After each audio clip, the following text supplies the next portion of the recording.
Music Racer is a strange one to talk about. For a start, it isn't strictly a racer, but there is an emphasis on its music, so we'll let that one slide.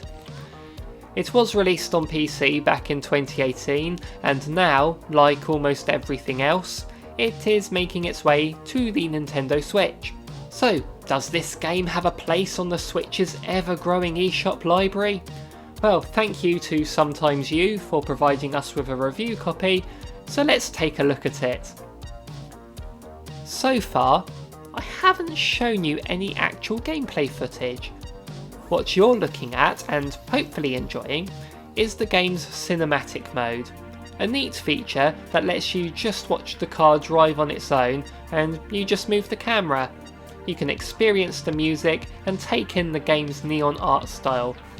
But for what reason have I not shown any gameplay footage yet? It's because I feel you deserve the warning that I unfortunately did not receive when I first played this. As if you jump straight into the game using the default settings, you'll get thrown into this.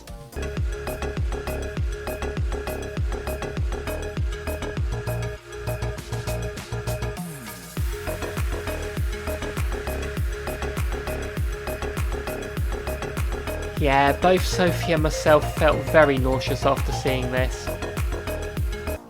But it's not all bad news, since there is this handy options screen. As you can see, the camera shake is by default set to high. You can put it into very high as well, but I am nowhere near that sadistic. So I would say the first thing you need to do is put it to low, and that should greatly reduce any motion sickness you might experience. It worked on me anyway.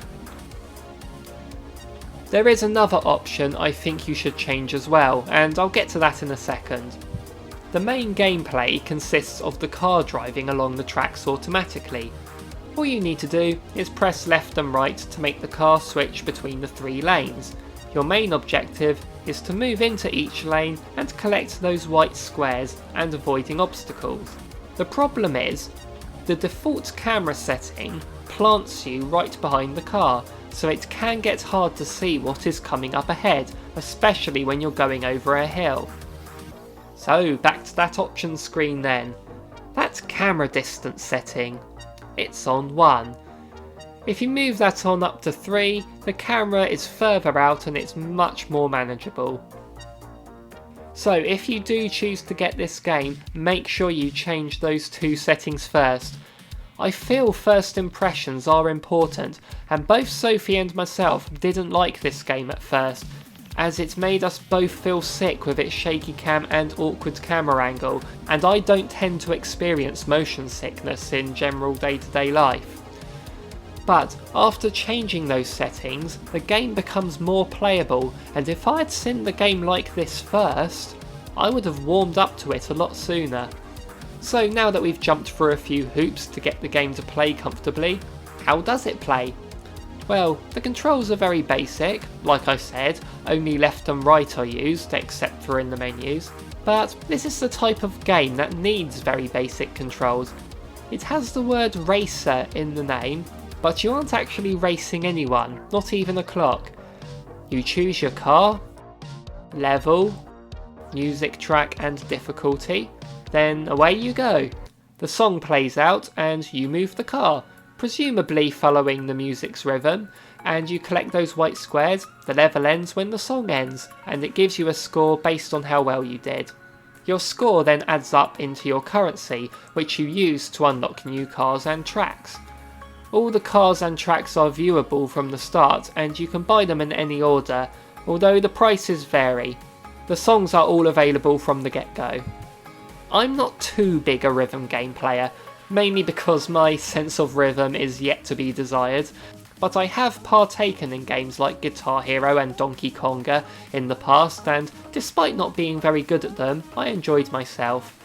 This is different to those games though, mainly in the sense that collecting the white squares doesn't really impact the song at all. You could play the track and miss every single one of them, and the song would play exactly the same as if you'd collected them all. If you hit an obstacle though, the music does stop for a second.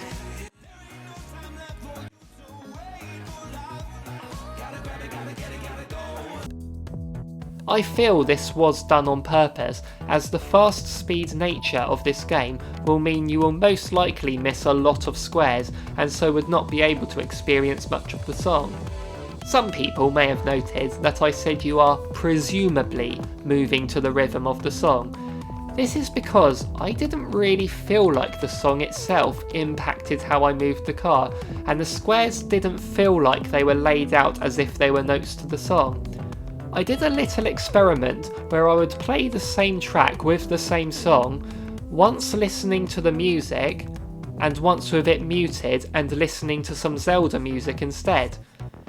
My score only had a 2-point difference between the two tries. Instead, the tempo of the music affects how fast your car goes. So as the song picks up the beat, your car will move faster, making it harder to manage. So the slower songs will be easier to play and the faster songs will be harder to play. Speaking of the music though, there are 23 songs in this game. I am showing you the full list now, and personally I quite like them. They have a dance vibe to them and wouldn't have sounded out of place at a disco for the most part, and they do complement the neon art style very well. I have found myself drawn into it and end up in a kind of trance as I obsessively stare at the screen in deepest concentration as I feel the need to collect every square. Well, half of them will do, I suppose. It can go completely bonkers at times though. In some songs the beat really picks up and you get bright colours flashing at you, and that's when the shaky cam is at its most dangerous. The levels all have different themes to them to make them stand out from each other. My favourite was the retro theme, reminded me of Rad Racer.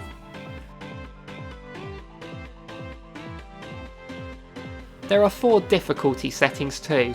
There's Standard, Zen, which is easy mode, Hard, where hitting an obstacle makes you lose instantly, and Cinematic.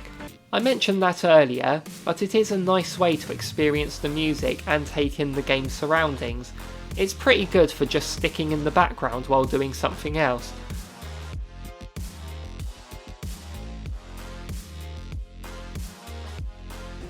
If you find hard mode isn't hard enough, you can always turn the control settings from simple to advanced. This means instead of simply pressing the button to switch between lanes, you're steering the car yourself like a normal racer, which makes collecting the squares very difficult indeed. Music Racer comes out on the 29th of January and is priced at £6.29 or $6.99. If you buy it before release date, then you get a lovely 15% discount too. So is it worth it? There are 14 levels, 25 cars, 23 music tracks and 4 difficulty settings. Each level can host each song across all 4 difficulty settings, so there is plenty to do here and plenty to unlock. But is the game worth picking up? Remember, it is a budget price, so don't go expecting too much depth here. The art style and soundtrack I find are its strongest elements, and if what you've seen and heard from them in this video don't appeal to you, then there really isn't much reason for you to get this, as the gameplay is very basic and does rely mainly on observation but partly on guesswork to get high scores, and there are other games that provide this type of high score gameplay. If you are keen on the neon art style and music you've heard though, then I think you'll have a decent enough time with it. It's the type of game that will draw you in and have you mesmerised for a few minutes at a time. Even if the gameplay isn't enough to warrant a purchase, that low price, especially with the discount, isn't too much to ask to enjoy the music and admire the views. Just make sure you adjust those settings first. Thank you for watching this review. Hopefully it will help you decide whether to buy it or not. How do you feel this game looks? Is it something that appeals to you? Let us know in the comments down below, and while you're down there, hit that subscribe button to see more from us in the future. Thanks again for watching. Goodbye everyone.